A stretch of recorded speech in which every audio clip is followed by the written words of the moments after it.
morning, children. Welcome to the class.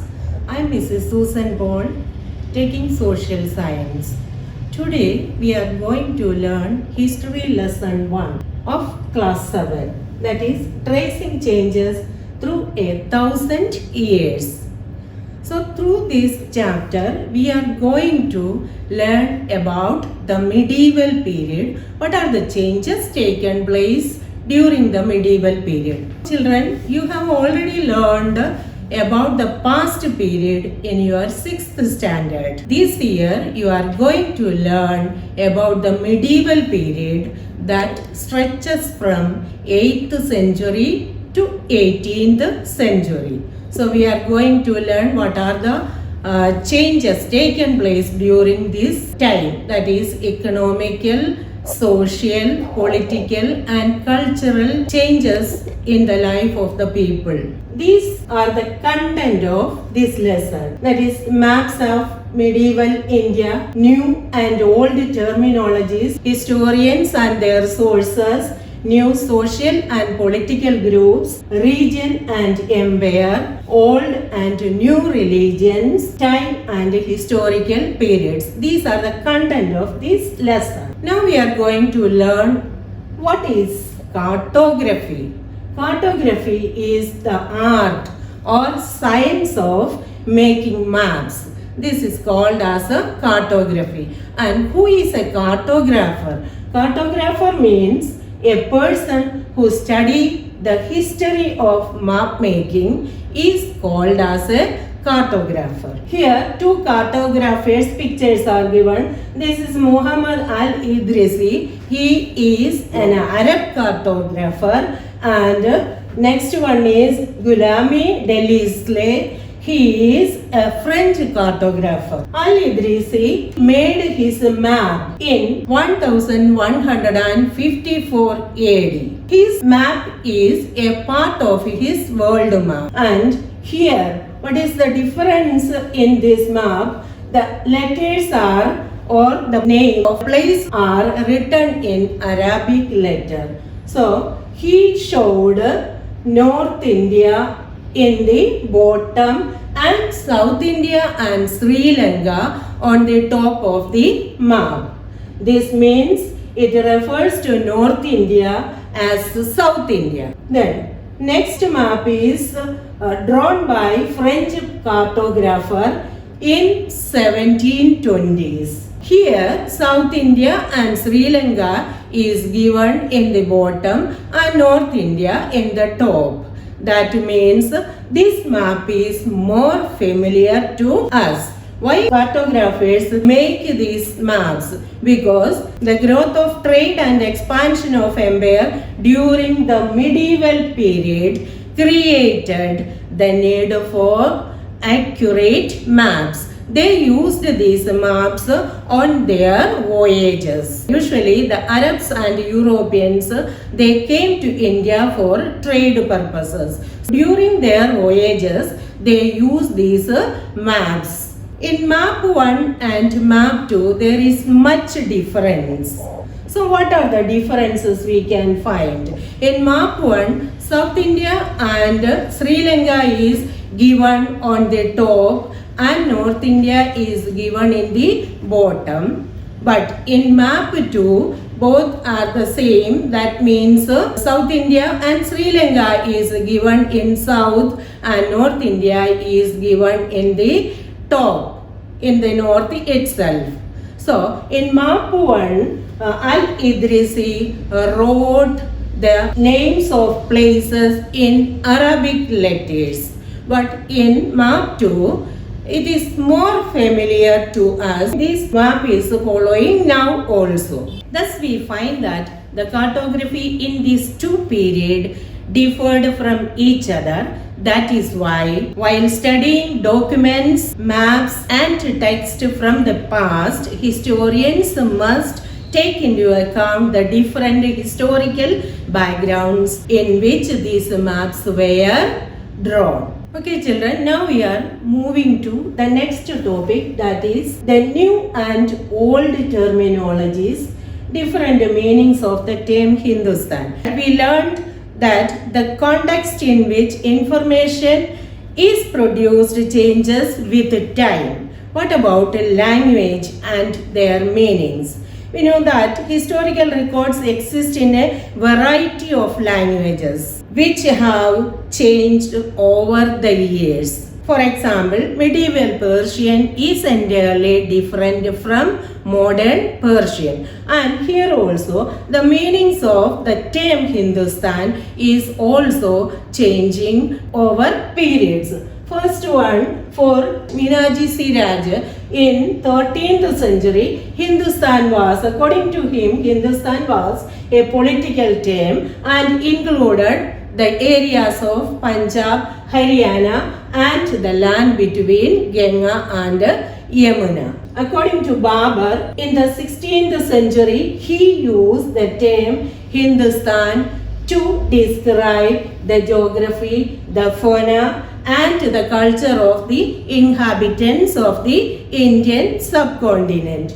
And Amir Khusro in 14th century, he also used the term to mean the same as Babur's interpretation. Then, today, the term is understood as a political and national meaning to refer the modern nation state. The next topic is historians and their sources in order to study about the past. Historians use different types of sources to learn about the past. The sources they choose depend upon the period of their study and the nature of their investigation. So, these are the sources of medieval period: archaeological and literary sources, coins and inscriptions, architecture and textual records. These are the main sources historians used for studying about the medieval period. During this period, textual sources increased largely because during this period, paper is easily and cheaply available, and historians began to use paper for writing holy books, chronicles of rulers, letters and teachings of saints, petitions and judicial records, etc. Manuscripts were collected and kept in libraries and archives.